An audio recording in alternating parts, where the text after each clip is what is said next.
Okay.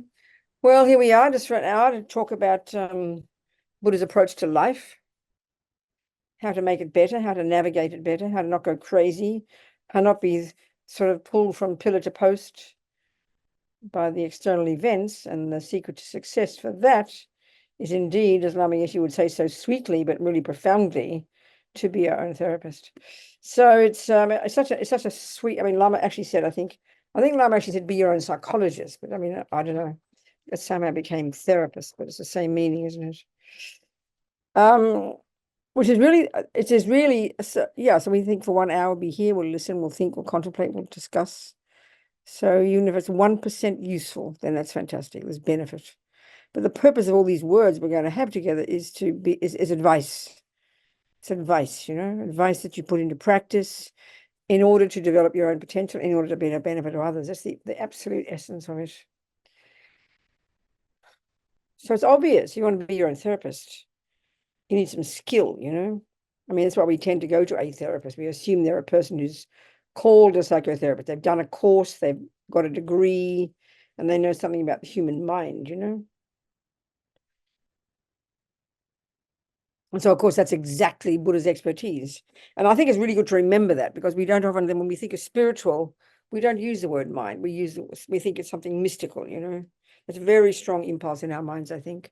So it's really important to remember that Buddha's, he's like, as His Holiness and Dalai Lama says, with these amazing Indians, this is before the Buddha, who are the ones who began the investigation into the nature of self. I mean, I jokingly say it, but it's true. We probably thought it was Freud 100 years ago, because that's the language that Freud uses: ego, self, I, Jung, all these people, all these marvelous Western thinkers.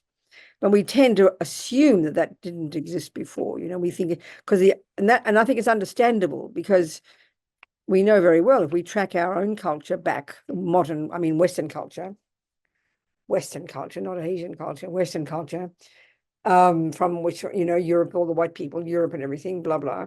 It goes back to the Greeks, so they're the ones we track ourselves back to. But I mean, if we track it back, also, we're going to get back to the time of Galileo, if we track back what we call science. And then at the time, there was just really one worldview as far as Western people were concerned. It was called Christianity. And at the time, it was the Catholic Church that ran the show, wasn't it? I'm not complaining. And the teachings were very absolute, this is how it is, this is reality. So then, of course, Mr. Galileo came along and started questioning, and he was almost practically burned at the stake for that, So from there, I think we gradually got this approach that we refer to as the materialist view of the world, the so-called scientific, which we assume to be the same as materialist, the philosophical materialist view of the world. And then as a result of that, the last 100 years, something is what we call, psychology. These people who study the brain, study the mind, and who then are able to, who can know how the human mind works. But of course, in our culture, that means the brain, doesn't it? It means the brain, how the brain works. And I think even in our world, psychotherapists, therapy in general, I think is the lowest on the totem pole, because it's not hard science. I mean, we really like hard science. It's very interesting, isn't it? So as soon as we hear these psychotherapists talk, it's kind of very wishy-washy. There's no one view. I mean, there must be thousands of variations of viewpoints about states of mind, mental states, so-called psychotherapy. And of course, we don't ever think that we can prove it. I think this is something really clear. Prove these views to be true. They're kind of like opinions, But the Buddha's approach is more like science, actually.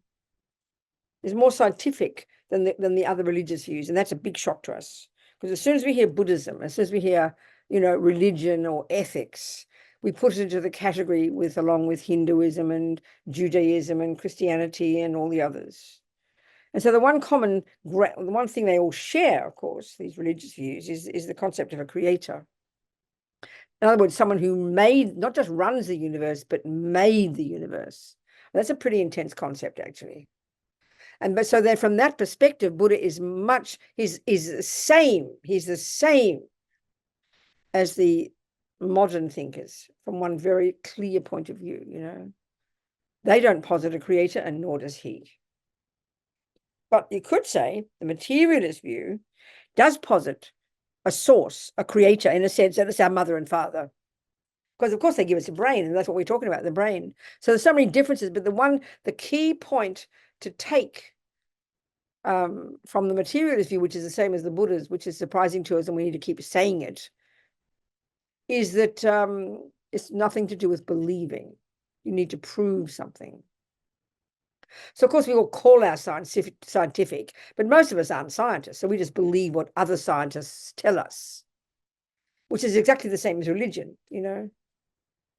Religious people say they've proved it and we believe in it. But the difference, I suppose, in the materialist world, the scientific one, is that it is there to be proven. The methods are all there, and that's the same with Buddha. And as His Holiness the Dalai Lama says, if we modern people decide we want to follow Buddha, then what we're really doing is listening to his views, his assessment of how things are. These are my words now. And then what we have to do is take them away and then start to put them into practice. And then we can move along on the Buddhist, following Buddhist methodology, one step at a time, just like you would any other person's methodology. And at some point, as His Dalai Lama says, His Holiness says to us, if you discover from your own experience, not just intellectually, but from your own experience, that what Buddha says will happen or is true, and you discover it isn't, then of course you must reject the Buddha. So it really demands that level of rigor. And that's really too hard for us because we don't like squeezing our brains. We'd rather, in a way, believe something. So it's really quite intense. The Buddhist view is really quite intense, and we were seriously getting into it. So like I said at the very beginning, if you're going to be your own therapist, you need to have some wisdom. So what kind of wisdom? Well, here we're talking about the mind. So whose view of the mind is the Buddha's view? You can learn Jung's view of the mind if you like. No one says you can't.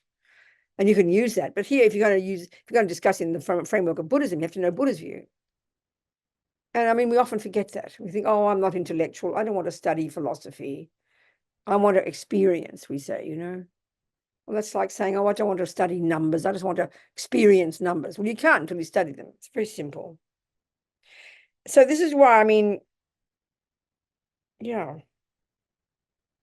The little bit I studied right at the beginning, seriously, about 2 years intensive study, Lama Yeshe started in England. His first, it's the forerunner of the master's program, this series, this 7-year program that's in many centers now.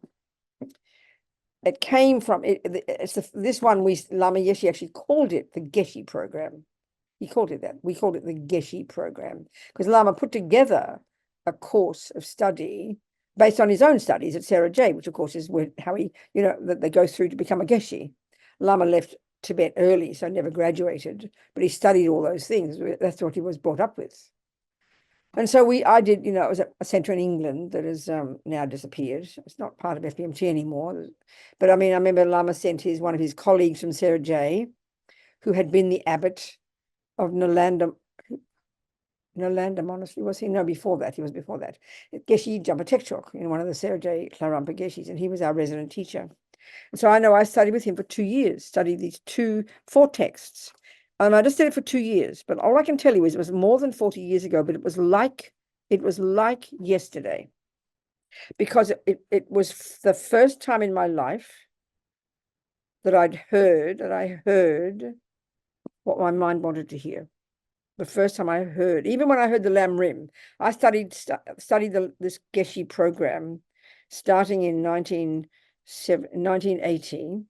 And I met the Lamas in the mid-70s. And I remember when I first heard the Lam Rim, I became a nun. I knew I'd want to become a nun, but I didn't know what the Lam Rim meant. I just knew but I did want to know about my mind. When I heard Lama Zopa Rinpoche talk about that excited me.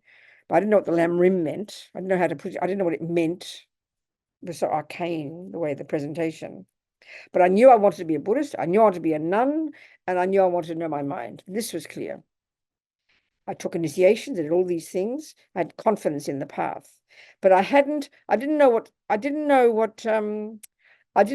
studying meant. I'd say to myself, excuse me, what do you mean study? Literally didn't comprehend. When they talked about Buddhist philosophy, the words didn't even ring a bell. It's so weird. Sounds very strange. And I was at the center for 1 year working for wisdom, full time, working 60, 80 hours a week, totally committed.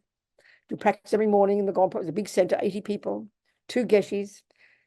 And then the beginning of the Geshe program, a bunch of these people started studying, like 20 of them. And we'd go into this big dining room for lunch, and I'd hear them all chatting away to each other. And I think, what the hell are they talking about? I did not have a clue what they were talking about. What were they studying? I couldn't see any relationship between the concept of studying philosophy and being a Buddhist. I know it sounds a bit weird, but I'm telling you the truth. Anyway, I know after the first year and the second year classes were beginning again, Geshe Tekchok, and I heard this Tibetan, the name of a Tibetan text that they were studying. And it's in Tibetan, it's called Dura. In English, Collected Topics. It's the first text they tend to study in the monasteries. It's kind of like it lays out this. It's the presentation of all the nuts and bolts of the Buddhist worldview. Basically, you learn. It's like you learn to understand how impermanent. There's 8 synonyms, and permanent, and this, and the divisions of this, and the mind, and 3 categories, and 5. And all I know is this. The second text I studied was Lori, which is about the mind.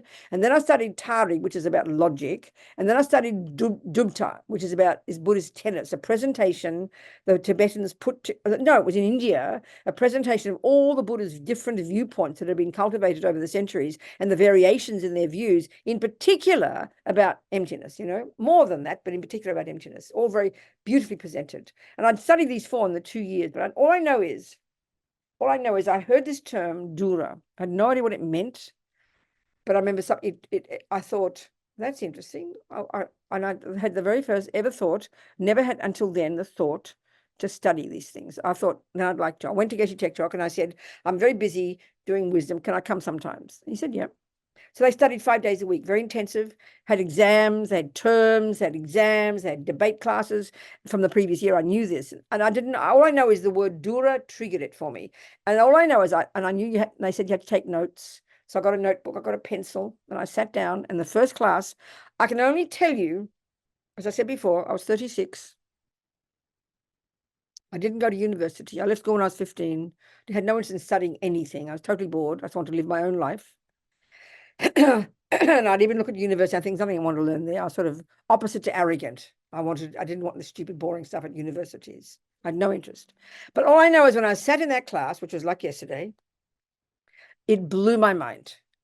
All I know is I finally was hearing what I didn't know I was been missing my entire 36 years. I'm not trying to be dramatic. And all I know is I've done those 2 years, and I can only say this. I wish I had done more. My biggest regret is not studying more. But those 2 years, I think without those 2 years, without hearing these basic texts, the fundamentals, the nuts and bolts, the names, the definitions, the terminology, the meaning of impermanent, permanent, empty, this one, that one, this one, blah, the different terms, the different views, all the nuts and bolts. Without those 2 years, the detail of much of which I've forgotten, I could not be saying a single word I say to you in these classes, I could not be saying them the way I say them. I could not be saying them. And I don't know that much. I promise I don't know that much. I keep it very simple. But all I know is without that 2 years of intensive study, all these fundamental texts, the Dharma didn't make much sense to me. I didn't know what it meant until I heard those texts. In other words, another way to put it is, once I'd done those 2 years of study, those texts, these texts, then whenever I heard any Dharma, it all made sense. When I heard the Lamrima, it began to make sense. Everything began to make sense, So I don't know why I'm telling you this. I'm telling you it anyway. Be your own therapist. So if you want to work on your mind and you want to develop the mind the way the Buddhism would say we're capable of, and it's our choice entirely. We can take 1% of it. We can take 100% of it. It's up to us. Then we need to have some knowledge about it. It's fairly obvious. But when it comes to spiritual paths, we don't think this way. And that's my assumption back then too. I had no connection in my mind between the concept of studying Buddhist philosophy and being a Buddhist. I had this visual, I didn't like meditation either. That was kind of boring. The thought of sitting with my eyes closed in one spot was a very stupid idea. I did not want to do. Very simple and very clear. I couldn't even pretend, Anyway, I'm just telling. So it's like if we want to go further, we need to delve deeper into the meaning of these words, because every one of the words we use here, like attachment, anger, jealousy, depression, all these simple words we've all known since we're born, they've got really specific definitions in Buddhism, and there's a really clear, specific understanding of them, exactly how they are, what they are, how they function, and how crucially they differ utterly and completely from the other set of states of mind that we all are so familiar with, like love and kindness and generosity and forgiveness and compassion. I mean, these are common words that we all use. And the interesting point is, I think we don't use these words in psychological way. When we study psychology in the West, we learn all about these, Greek words and Latin words and complex things and these complicated states of being to do with the mother and the father and the this and the brain and the that and this sort of very broad strokes. We never talk about, learning about how to become more compassionate or more ethical. We don't think of that as psychological. We think of those things as emotional or something. I don't know what it is. I don't understand it really. I'm trying to get at it. But in Buddhism, it's incredibly precise definitions. And until we begin to understand this, we can't really do the job of being a Buddhist, which is to completely radically change your mind. And what do you mean by change your mind? Change your thoughts. Then you get a shock. What do you mean, my thoughts? I'm trying to change my anger. Yes, honey child, your anger, this emotional thing called anger, is rooted in being a conceptual thought, which is a total shock to us. But if you don't learn the Buddhist model of the mind, you won't ever understand that. It's a completely precise model, And actually, it's totally fascinating. It's incredibly fascinating. And it hugely gives you the ability to then know how to practice. Because we can also, we can still do masses of inner work without doing that. There's no question. We can see it when we talk. There's no question. We can all see a radical change in ourselves when we start to be patient. We know the meaning, the broader meaning of these words. But when we want to dig deeper and go deeper, you've got to have concentration for a start, and that's samadhi, and that you'll only get from coming from the Buddha. There's no equivalent technique in any Christianity or Islam or any of the other religions. It's coming straight from India, and these genius Hindus well before the Buddha. They're the geniuses. They're the geniuses who created this brilliant technique, astonishingly sophisticated psychological skill of learning how to completely subdue the conceptual and the sensory level of mind, because Buddha's view of the mind is based on the way these Indians found it to be. He didn't disagree with this. Get the concentration. Plus, with the concentration, you then combine that with intelligence, and then you can really learn to be your own therapist and unpack and unravel your mind and deal with all the dramas that we refer to in the West, like depression and OCD and ADHD and what do you call stress, that one with the 4 letters, that one, all those ones that we think are unique findings of the West. Well, I'm sorry to be, I'm not trying to be arrogant, but it's embarrassingly arrogant that we should think that. They're all the view of the mind goes to such subtle degree in Buddhism that with the West, with the greatest respect, we've got nowhere near the level of subtlety and clarity about how the mind works, And the astonishing thing is, in the Buddhist view, because you've got this brilliant skill called single-pointed concentration, with the ability to have that skill to go deeply inside yourself, that is where you discover these states of mind. It's not such looking at the brain. You don't need a microscope for this work. You don't need a microscope. You need the inner microscope of your own mind to observe your own mind, and then to unpack and unravel what goes on in your mind, and then to reconfigure, quite literally, to radically reconfigure your actual conceptual stories. That's being a Buddhist. And I could not tell you that. I could not say those words if I hadn't studied Dura and Lorig. I promise you. 4,000 years ago. Not possible. Couldn't say those words. Not possible. I encourage you to study them. There's more and more places teaching now. I know at the center, Dundrup, we have classes and things, don't we, at the center? Other centers, which is easy to get around the world now, isn't it? Many people studying seriously with that Geshe in London. There's another monk studying in England, in Leeds. People studying the basic program. All these texts. It's the same text that I'm describing. So the point of all of these, of course, what I learned doing those 4 texts. Even studying logic, which seemed, it was the most arcane, bizarre text I'd ever heard. These weird, abstract, strange syllogisms that were like coming from India from 2,000 years ago, like so utterly, seemingly unrelated to my life. But the point that I got so strongly from studying logic, and this again is no way on the planet I could say this if I hadn't studied these 2 texts, in relation to studying my mind, is that because the delusions in the mind, this is a technical term in Buddhist psychology. It's a technical term. It's referring to the neuroses. It's referring to these afflictions, these emotional, painful states of mind, like anger and attachment and jealousy, rooted in the root delusion called ego grasping. They are in their nature delusional, conceptual thoughts in the bones of our being. And they believe in utter nonsense. They run our lives. They are the cause of all suffering, and they're the cause of why we harm others, and they're the cause of future suffering, and so on and so forth. And this is the Buddha's finding, that these neurotic states of mind are totally like maniacs. They're completely deluded, illogical maniacs. And what they believe in, the things that they conceive of, the things that they cognize, are total fantasies. So those words, I couldn't tell you those words if I hadn't studied Dura 36 years ago. No, I was 36, so that means something more than that. I'm 80 now, so whatever that means, more than 36. I mean, I promise you. So the Buddha's saying that why anger and attachment and jealousy and pride are so painful is because they're misconceptions. And this is just sounds like a joke to us. Because when we say depression, when we say anger, when we say attachment, when we say jealousy, we describe it as a painful physical emotion, don't we? And that's not wrong, but that's the tip of the tip of the tip of the iceberg. Because we're so addicted to being our body, we only pay attention to the body. As Lama Yeshe says, we make the body the boss. We only notice what is going on in our mind or even in our thoughts. The only time we notice them is when they become emotional, which means when the body feels them.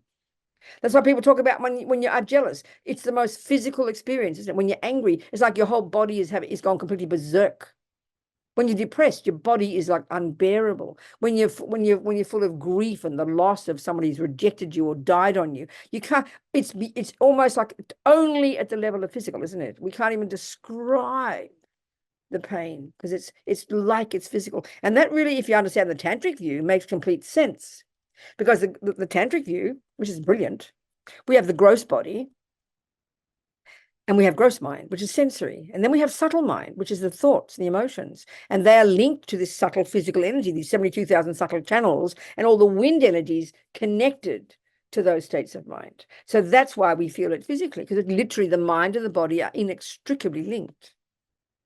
So there's explanations for all that. It's so fascinating, you know. But to begin to see our mind. So first of all, because we don't,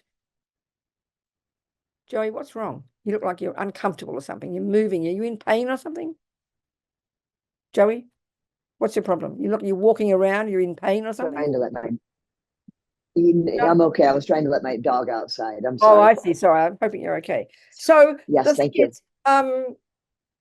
Okay. So if see, the thing the Buddha is saying, the mind is not physical, and that's too abstract for us, but we take that as a given right here, as our hypothesis. And as His Holiness says, you can learn all about the mind intellectually, like we're talking here.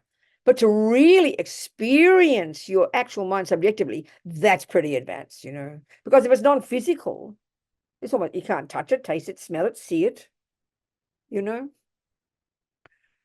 So and that's all these, so then the mind goes to incredibly subtle levels. Even the grosser level of mind is subtle if we compare with the way we think of the mind. So our trouble is because we're so addicted to our body, we wake up in the morning and what is happening? Immediately we feel our body and immediately we're engaging, aren't we, with the objects of the five senses, which are physical. The sound, the smell, the taste. So we live at a very, very, very gross level. We live at the level of physicality. In other words, we live at the level of the five senses, which means we live at the level of the five sense objects, which is effectively the outside world. The first thing we notice is the object of the senses. And then we notice, if we ever pay attention, we notice the mind's chatting. It's going on all day. We know that. And 99.9% of the time, we don't pay attention. The only time we pay attention to all this chat is when it becomes emotional, when it hits the body. And then we say, oh, what can I do? I'm angry. I'm about to kill my father, or, you know, about to murder my husband. What can I do? Well, that's a bit absurd. It's kind of absolutely way, way, way too late. And that's because we don't have techniques. We are learning them more now in the world. to first observe the mind. That's why we have to have a daily practice. There's nothing mystical about it. There's so many mystical ideas about what daily ordinary meditation is. Like you've got to have a lovely feeling. It's meant to make all your pain go away. It's trying to have a nice experience. You want the mind to be calm, all these ideas. No, concentration meditation is technical. It's like training. You're training your mind to not rush off every millionth of a second to every thought that arises, be all over the place. You're training your mind to stay on one thing. You're training your mind to be anchored to the breath. And so why do you want to do that? Nothing special about the breath, believe me. It just happens to be there, that's all. And it happens naturally. And so the Buddha has this technique where you train yourself to stay focused on the breath. I mean, most of us can't stay focused for more than 1 second or 2, maybe 3. So then you've got to say, well, why would I want to do that?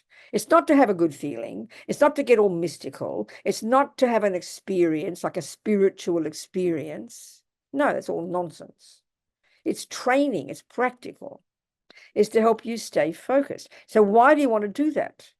Well, if you are trying to even make a cake, for God's sake, if you can't concentrate, you will never get the result. So in the most ordinary daily life, it is evident to achieve anything, the simplest task, you've got to not be too scattered.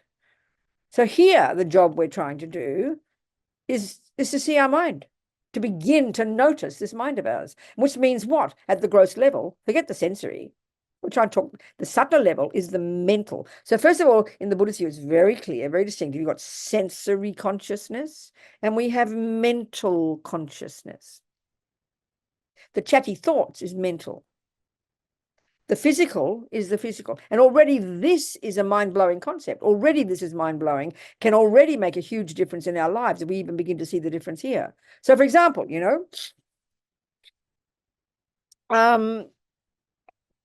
you stub your toe. My simple example, you stub your toe. And what arises is pain. And where's the pain? In the physical, in the sensory consciousness. You've got tactile consciousness, which relates to all the nerves. So in that case, you have a physical pain, a feeling of unpleasant, and it's physical. But then you have anger, and you see me shouting, cursing, and you say, why are you angry, Robina? But didn't you notice I just stubbed my toe, we will say. Of course I'm angry, we will say. I stubbed my toe. So we already are conflating the pain in the toe with the anger in the thoughts. But we assume they're the same thing because we assume, of course I'm angry, but we have to analyze that. The analysis is really, really clear from the Buddhist perspective, So, but already this point to make is this massive distinction between, well, it's subtle, sensory consciousness and mental. And then when you study Buddhist psychology in Lorig, you learn that the 5 sensory consciousnesses is the way to say it. Your eye consciousness, which is the part of your mind, not physical, that functions through the medium of the eyeball and all the bits and pieces working properly, you'll have a cognition. The eyeball doesn't cognize, the nerves don't cognize. It's your mind that cognizes, and it's called the part of your mind called sensory consciousness. Consciousness and mind pretty much are synonymous. So it's part of your mind that's called sensory. And the sensory consciousnesses, the 5 of them, are profoundly limited in their capacity for cognition. So you'll say, of course I'm angry. So we just mix them together. Or I will say, like my one example always, what a pretty thermos. So we assume my eye consciousness is seeing a pretty thermos. Well, no, it's not possible because eye consciousness, tactile consciousness can only feel kind of, a couple of limited feelings. Eye consciousness can only cognize shape and color. That's all. So if that's true, and this is where it's a revelation, if that's true, what part of my mind is cognizing what a pretty thermos? Well, guess what? That's your mental consciousness. As Lama Zopa says, that's where the workshop is. So in a millionth of a second, quicker than Google, I'm not kidding, the millisecond my eyes go there, instantaneously my mental well, my thoughts, my feelings, my emotions, my unconscious, all the thoughts and all the feelings and all the emotions and all the concepts and all the ideas and all the opinions that I've built up since in this life, assuming Buddha would say have come with me as well.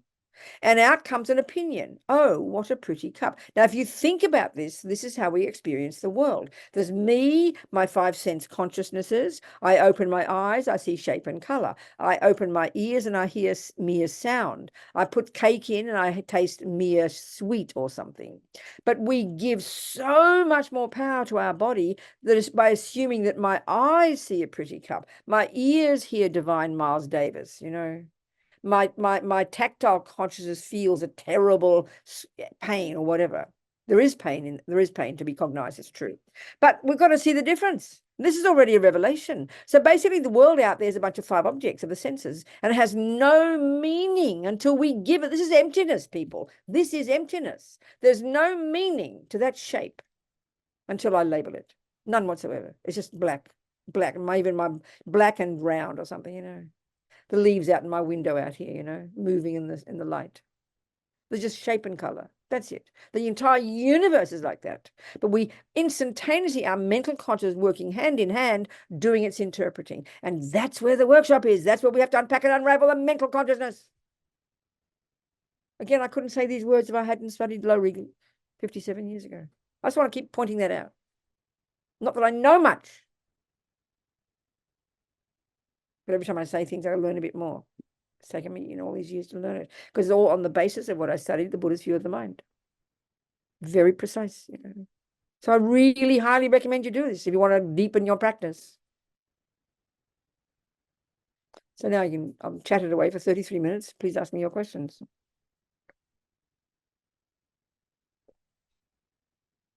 If you have any. I haven't talked about anything. I'm now giving you a basis. I'm giving you some technical teachings. It's technical.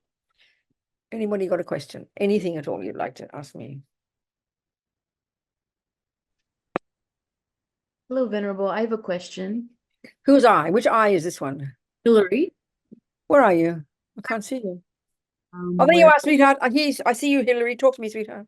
Hi, nice to see you. Yes. Thank you. I was wondering if you ever experience performance anxiety before you give a teaching, or do you experience that? Because No. you don't. Okay, I didn't think you did. You didn't seem like you did. Well, I mean, it's sort of, I remember Lama Zopa when he told me to teach in 1987. I'd been studying for 10 years and editing books and working for Wisdom. And out of the blue, I didn't have a job. And he told me to go to Sydney and teach. I got a big shock, I'd done some study. I'd done editing. I knew, I didn't think about that. And I remember, as it's very funny, but I remember feeling nervous. I thought I'd run out of words or I'd get nervous, And then I said to myself, well, if I'm talking to one person, you don't feel nervous, do you? So I decided I'd just talk as I'm talking to one person. And then second, I thought to myself, if I run out of words, I'll just say, now you can ask me some questions, which is what I do. So that's how it is. That's how it works. But then you've got to do the analysis from the Buddhist perspective. I mean, the West calls it performance anxiety. Buddhism would call it attachment to being seen and heard, So it's good to see the Buddhist view all the time. Use the Buddhist analysis, isn't it? And so with that, how could one reinterpret before, like you were going to do something, you had that anxiety about the ego grasping of wanting to be heard and liked? Yeah, well, okay, first of all, it's not ego grasping. That's the root delusion. So it's one of the branch delusions of the root delusion, which is ego grasping, which is the main problem in the first place. The strong belief in the intrinsic me. But the main one, the voice of that one, as we all know from our discussions, is attachment. And so attachment is multifaceted. There's one state of mind, but it is attached to millions of different things at different levels. So I think about if you, when you, okay. So let's analyze it, okay? So are you describing a particular experience of yours? So why don't you explain the experience? Not one in particular, but just the general experience of getting anxious before you have to present something or Oh, I see. Okay. Yeah, I understand. No, that's totally natural for every single being on the planet. We're all like that, aren't we? Anxious about missing the plane, anxious about not succeeding, anxious about going to a party, anxious about, I mean, well, depends, but we're all, so that I mean, anxiety is the word we use, and there it is, a Greek word. We always love all our Greek words or whatever, maybe Latin or whatever it is. Anxiety. Okay, is really when attachment and aversion kind of come to, this is my way of putting it. See, the default mode in all of our minds is attachment. It's primordially deep. It's this constant hunger for everything to be lovely, the constant hunger that I will always get what I want, the constant hunger to be comfortable. It's a way of putting it. So when we're in a familiar situation and we know what we're doing and it's our own house, then we feel comfortable because we're in charge of something. Attachment's running the show, so we don't have to be anxious. But the moment we get out of our comfort zone, we say it like that. The moment, you see, attachment is really the job of attachment here is a control freak. It has to be in charge of what's going on, and then we can feel we don't have to be worried. But as soon as we don't feel we're in charge, which is external circumstances, the traffic, the talk at work, whatever, then attachment's having a panic attack. Basically, attachment's having a panic attack, and that's where it merges and becomes aversion. So my feeling is some people, I never use the word anxiety. I would say angry. But is it all anger is very, I would suggest, is very intense anxiety. But I mean, we love to criticize anger. When you're anxious, people feel sorry for you. But if you're angry, people criticize you because anger hurts other people. But I can see it so clearly. Some people, the extreme, when attachment doesn't get what it wants, you see, that's when aversion arises. And it's 1,000 times a day. But when it's seriously anxiety or really getting out of control, anger is when you can't control anything and you're not in charge of it. And all the things that your attachment doesn't want are likely to happen or could possibly happen. So literally we have anxiety. Of course we do. But it's totally related to attachment. But that means we absolutely have to understand attachment because it's such a simple word. And the usual way we understand attachment is hungry for chocolate cake or something, but it's the grossest level of it, But it's way more primordial, it's like, and the Four Noble Truths says attachment is effectively the main cause of suffering. Forget ego grasping. Lama Yesi said, I could tell you about attachment for one whole year. And I'm really seeing this myself, but learning it all those years ago and then trying to unpack it and speak about it and practice it myself, to practice seeing it, you keep discovering deeper and deeper and deeper layers of it. It's incredibly subtle. It's the main voice of ego grasping, So it's attachment to things, attachment to getting the one with anxiety is attachment to being in control of everything. I would suggest. I mean, that's why that lovely term control freak. We want to control everything. That's exactly attachment. Do you understand? Some people don't have that one. They can be very easygoing. I mean, I'm the biggest control freak on the planet, but it doesn't happen to manifest when I have to give a talk. That's all. Right. Do you understand? Do you understand? So it's very subtle to see it at this level, but all we can do is start, looking at the mind.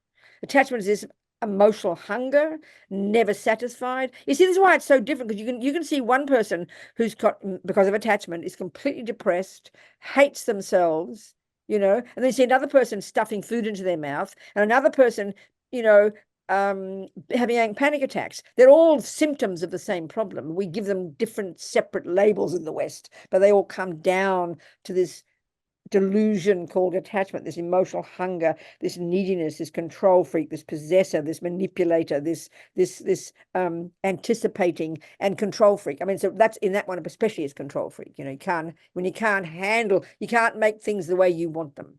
We have a panic attack. It's really like that. Does that make sense? So much sense. Yes. Thank you so much. Okay. I mean, you don't read it like this in the Buddha's text. They don't tell you like this. When you study, they don't talk it this way. We've got to look into our own way of talking and our own experiences, because our own particular culture. We talk about these things in a very vivid way in modern psychology. So we've got to find the equivalent in the Buddhist view, Do you understand? So much. Because in India and Tibet, there was only this view. There was no alternative view. Do you understand my point? Or there was there were views, but but even the Hindus and the Hindus came up with so many of the things that Buddha continued to totally approved of and accepted. He just went further, that's all. He didn't chuck out the Hindu views. They're these genius Indians, the ones who discovered the mind and came up with this model of the mind. I mean, the Buddha's got their own take on it, but effectively this knowledge is coming from these geniuses who look deep into their own minds, internally, you know. Do you understand? What else, people? Thank you, Hillary. A good point. Yes, Joey, sweetheart. Hello, Venerable. I learned a few years ago, when I first started studying Kabbalah, that the five senses lie to us. And I was wondering if The five senses, what, darling? that the five senses lie. Oh, absolutely. The senses. Can lie. Can Well, lie. okay, no. See, this is a very interesting point, Joey. If I say I see a pretty cup, my eye consciousness isn't lying to me. My eye consciousness is merely seeing shape and color. That's not a lie. It's the mental consciousness. But I think maybe you can say the senses lie to you. Let's say that could be in the case of if you stub your toe, the physical experience of pain is very real, but also the pleasurable experience, if someone you adore gives you a kiss or something, the pleasure that arises. So really the senses lie, but maybe it's mainly, I mean, as another way of saying it, it's the stories we put on top of those sensory experiences that are the real liars that lead us up garden paths, you know. Okay. But yeah, of course, on a subtle level, eventually, when we really develop these subtle levels of our mind, the sensory is completely narrow and limited and delusional. Not delusional, but limited. Yeah, absolutely. As you progress and get more deeply into the true nature, you know, for sure. Okay. Good, Joey. Okay. Thank you. you. What else, people? Something else. So one book I really all recommend, I don't know if you use it for study materials there, Dundra, but it's really helpful. It's Geshe Tashi in London. He taught in the 90s when he taught his own course. It's called just simply Buddhist Psychology. It's a very down-to-earth presentation. You know the book? No, it's really worthwhile study material if you do low rig. He taught it to Westerners. He's learned very good English, as you know, Geshe Tashi from Sarah May. He's the abbot there now. And he taught it in his own style. He added lots and bits and pieces to it. It's very down to earth. Buddhist Psychology, it's called. Published by Wisdom. Yeah. What else, people? Questions? Anybody? I believe Megan had a question about Dura. Okay, good. Where is it? Good. Talk to me then, darling. Where's the question? She just said that she had one. I don't. Oh, talk to me, sweetheart. Megan. You can unmute, Megan.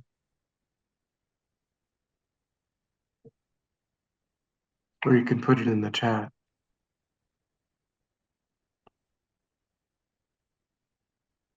The thing is that when you study these texts, the trouble is what puts us off initially is because, of course, it is studying very clear intellectual knowledge. Just like if you want to be a musician and you go to someone, hang on, Megan, I won't be Hillary again. So if you want to, if you love music and you go to a concert and you're moved by the music, and then you say, oh, I want to learn music. I mean, why do you think 99% of people don't learn it? It's because you've got to squeeze your brain first with incredibly sophisticated intellectual knowledge. Okay, many musicians in jazz and rock and pop don't know any music, and you can manage, because you're intuitively pretty good. But if you want to become learning Mozart or Bach, you can't get past the intellectual. You've got to squeeze your brain like to a level of subtlety that you blow your mind. And you think, what the hell has this got to do with music? It's always the same. Anything, even to make a beautiful cake, you've got to squeeze your brain with clear, precise intellectual recipes. And that's the part we just get lazy. We give up, we can't be bothered. And that's our biggest problem. But like anything, once you learn the theories, then you put meat on the bones of those theories, then they become profound experiences, That's the really important point. So you've got to persevere, You've got to persevere. Hillary has another question. Do you, darling? Yes, actually, I was wondering if you might explain, so since Lama Zopa passed away, and there's been prayers for his swift return, what does that mean? Is that literal? Is that to be taken in a literal sense? Like, will he only reincarnate or come back in another form to us if if there's prayer? Good. It's a really good question, Hillary. It's a really good question. It completely, the answer completely is logical and simple if we look at ordinary examples. But we don't, so that's why I would like to use ordinary examples. First of all, it's a dependent arising. So there, you let's just say, Hillary, you'll become the best doctor on the planet. Let's just say, and you know, hello, look at that. Hello, Nancy. Happy to see you, darling. Let's say, Hillary, you become the best doctor on the planet. You've got all the knowledge, and anybody, you know that you could do something for anyone who comes to you according to your capacity. Would you agree with that? It's a possibility, isn't it? Would you agree with that?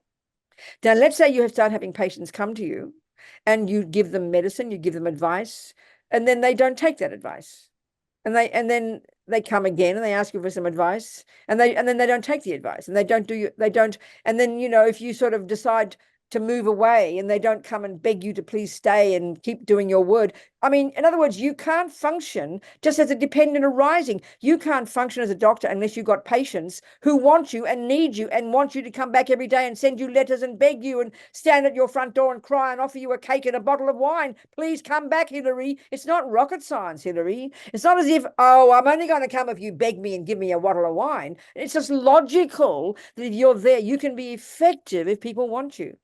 You can be, you know, the Buddhas and Bodhisattvas, they come where they're needed. They don't have any from their own side. There's no ego involved. They come where they're needed. So it's our job, because the trouble is, because we think, oh, well, Lama Zopa is a holy being. He can do what he likes. Do you understand? We're kind of sitting there passively waiting for him to turn up. But we have to create the cause of wanting him. I Do see. you come up? It's really logical. Yeah. I didn't understand it before, but I do No, now. but you get the point. It's so logical. But when we hear it framed, I suppose, in its kind of Indian and Tibetan and Asian style, because it's not in how we talk, we easily misinterpret or don't understand. Like you asked a very clear question. What does it mean? You know, it's a very good question. Wonderful. You've got to put it in ordinary. It's just logical, you know, logical. Do you understand? Yes, So thank then you. that means we've got to check in our hearts and see if I mean, no one's forcing anybody to pray for Lama Zopa to come back. You don't have to. But if I'm a disciple of Lama Zopa's, let's say, and I am, and I try to be like him, and he's my main teacher, blah, blah, like same with Lama Yeshe. And then His Holiness says, do this practice to help Lama Zopa. I mean, if I think, oh, yeah, all right then, and I just can't be bothered, then, I mean, it shows it's like I'm closing the door. You understand what I'm saying? It's like, I know when I did Kung Fu, Mr. Lee was my teacher in London. It was back in the 80s. This was after I studied with Geshe Chekchok. I was back in London and I was studying, and I remember doing Kung Fu, and I was wearing lay clothes at the time. I worked for Wisdom in London, and I was wearing lay clothes at the time for whatever reason, I decided. And I decided I'd do martial arts again. I'd done it 10 years before, before I was a Buddhist. And I decided I'd do martial arts while I was living in London. I found Mr. Lee at Kung Fu. And I actually, it was a really good, an extra point now. It's not the point we're discussing, but it's an extra point. I remember my voice is echoing loudly. Can you hear? Is it disturbing people? No. Anyway, I remember I checked on him very carefully. Mr. Lee was very careful. This is my first experience of really. Never mind, I won't tell you that story. That doesn't matter. So anyway, I went to Mr. Lee, and I was really enthusiastic. So he taught 6 days a week in 3 different clubs, 3 different places. He didn't have his own place. And I went to everyone. And there were 2 other boys. We were like the 3 musketeers. One was 14, one was 19. And I was this 45-year-old Buddhist nun. They didn't know that. I looked a bit younger, I suppose. I didn't tell them I was a Buddhist nun or that I was 45. But we were like the 3 little musketeers. And we'd go to all the classes and we'd show. So obviously, Mr. Lee is not stupid. If I go to 6 classes a week, it's kind of like, duh, she wants my Kung Fu. So therefore, I mean, so he'd spend time on me and he'd shout at me and he'd put attention upon me because I wanted his Kung Fu. If I came once every month, you know, he'd say, hello, how are you, Robina? But I clearly didn't want his Kung Fu. So I wanted his Kung Fu. So I took him seriously. So he took me seriously in return. It was logical, you know. I created the cause to get Mr. Lee's Kung Fu. I showed I wanted it. So he gave it to me. Do you understand my point? It was clear, you know. Even I know when I tore a muscle or something, I even went on crutches every time I'd go to crutches and to watch the class. I was so completely fanatic. I was a complete fanatic. The 3 of us were the 3 little fanatics, you know. Anyway, it's very funny. Anyway, never mind. Get my point though. It's a dependent arising, Hillary. We think about a Buddha or like God, or God's all powerful. Yeah, a Buddha can be all powerful. Buddhas can manifest in trillions of bodies throughout all universes as well as whenever they want, because their power. But we have to create the cause to get their teachings, you know. So that's why these bodhisattvas, life after life after life, these bodhisattvas, once they've achieved bodhicitta, then they're bopping along life, choosing to be reborn again and again, and they go around bopping along, not walking around with a halo or anything, but regular people. And their main job is to continue to practice the six perfections life after life, perfecting all those stages. But they also have to make karmic connections with sentient beings. Because if you don't have a karmic connection, which means if you haven't met a person in the past, they haven't grabbed you by the scruff of your neck, then you're going to meet them again in a future life, and they can't, like, you won't even notice them. So there's always this lovely story I tell about my mother. When she met Lama Yeshe, he freaked her out, you know. He kind of, and I was so happy in a way, because she normally would be chatting. Anyway, in a meeting with Lama Yeshe, she chatted away. And she never normally talked about herself, but Lama's pretty powerful. I wanted her to meet Lama. And so she chatted away and became very vulnerable. And Lama looked like he wasn't listening. So she was really upset about it. And I remember normally she'd really run a meeting. People always confide in her. And she very rarely talked about herself. She became very vulnerable. And Lama somehow upset her. And when she came out of the meeting, I knew her heart was very touched. But then she'd get mad at him, you know, that Yeshe. She'd gone about, that Yeshe. And I was all worried about, Lama Yeshe, she's criticizing a Buddha, you know, blah, blah. Then I heard this lovely story that Geshe Nawang Dagi told years ago about how bodhisattvas bop and bop through life, hooking people. You got to connect with them. So there's this village, that's one bodhisattva. He'd connect with everybody in the village. And of course, the best means is to use peaceful means, be sweet and nice. Then you've got them, you've hooked them. So then you've got to make a karmic connection. So you definitely will meet again in the future. But this one old lady in the village didn't notice him. He couldn't leave her behind. So he discovered she had this beautiful garden, and he rode his horse through her garden. Well, she now noticed him. So he had to use wrathful methods to get her. And so he was so happy because he got her. He hooked her. So I think he must have rode over the garden of all the millions of Chinese communists, because they can't stand the sight of him. But he got them, you know. Whereas he must have used peaceful methods to get us, because we think he's lovely, you know. So we just think, aren't we nice? We can recognize the Dalai Lama. No, he has hooked each one of us, one person at a time. He's hooked us. He got us. Do you understand what I'm saying? I'm just talking different things now. Absolutely. Thank you. Good, Hillary. Yes, somebody. Hi, David. Robina, it's Megan. Oh, hello, sorry. Megan. Talk, and then David next. David after Megan. Talk to me, Megan. Sorry, Robina, near the start, you mentioned that when you were first going to the monastery, you started studying Dora. I've not heard of that before. Like, can you recommend any books or where to start with I that? understand, darling. I need to look into that. I can. There are some published on it, but just to read it is boring as hell. It's so boring. But I will check on it for you, Megan. Contact me, email me, and we can check on what books, and I can even see if there's some courses teaching it, because I know it's not part of the basic program for some reason. Anyway, I'll certainly do that, Megan. But there's other texts as well that'll be really good. And I think this Geshe Tashi in London, his books will be very good for you. But email me, remind me, and we can discuss it. Thank you so much. All right, sweetheart. Happy to hear you again. Yes, David. Nice to see you again, Venerable. Yes, I was darling. thinking about, as you were speaking about the prayer for a swift return and showing that desire and creating the causes, would you speak a little bit about the long life prayers and how, that's sort of like a good feeling. I wish this to happen. Is there any sort of connection there with the teachers or any? It's the same. I think it's the same thing, David. Hmm. I think it's the same thing, you know. It's like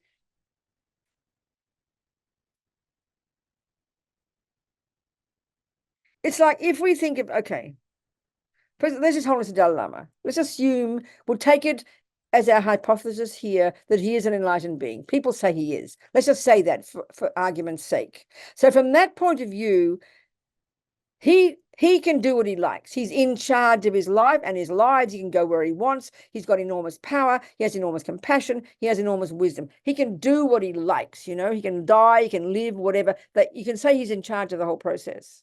So it's exactly the same thing. If people who are his disciples, his students, you know, want him to live every day and do aspirations for him to live, it's sort of, it's a collective cause for him to the same thing, to live a long life, to stick around and be here.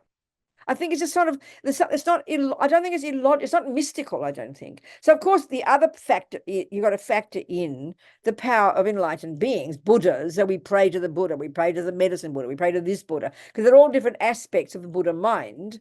And so we're hooking into the beings who've already accomplished these states of mind, and hooking into them, so for them to work collectively to ensure that, you know, things work well. I think it's not illogical. I think it works. I think it's logical if we can accept the presence of enlightened beings who have power to do things. You understand? There's a real logic to it, but we've got to, because we're so used to either the concept of a creator whom you can never prove to be true and whom you must have faith in, or we have the materialist view. There's a very extreme big gap between these, you know. Do you understand my point? But there's so much of, I think, my own background, my Catholic background, you know, I mean, so much of the idea, I always loved Our Lady and the saints, and so I've always that very comfortable view for me. I never had but I also never thought of God as my creator. So I think I must have been a Buddhist from day one. I just called myself a Catholic because I didn't have a choice, you know.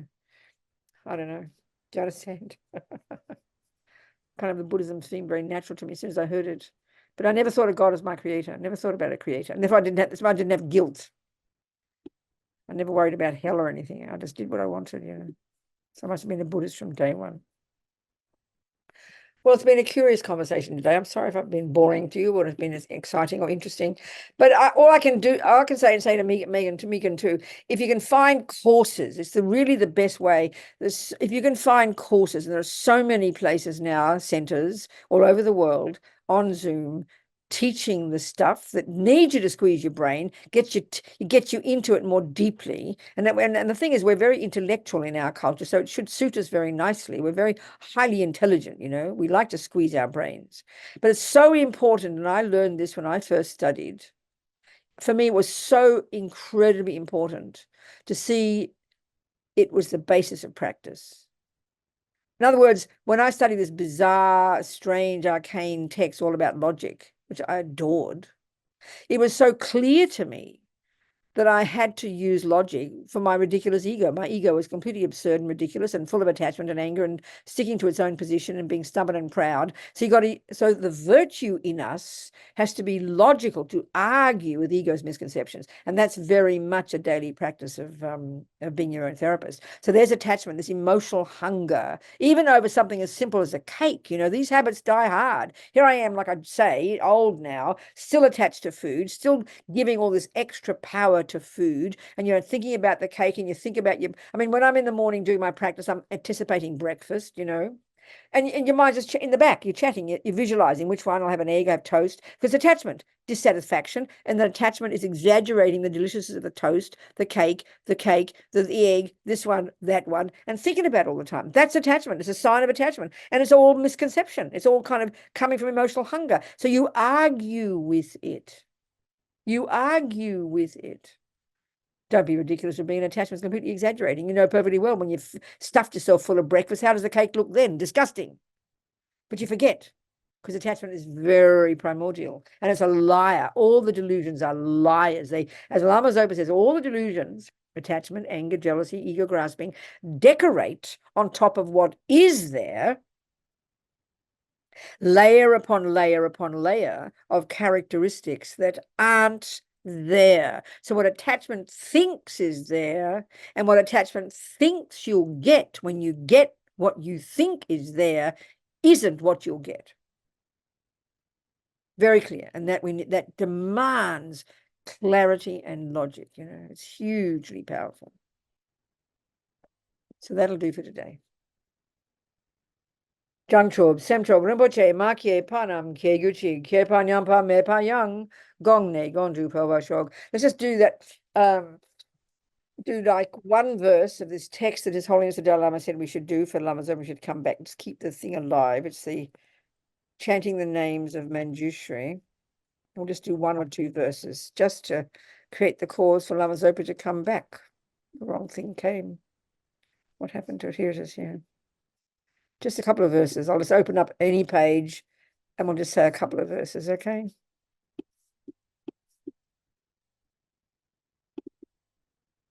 Just read a couple of verses. This is for doing Dalai Lama's wishes and requesting we do this in order for Lama Zopa to come back quickly.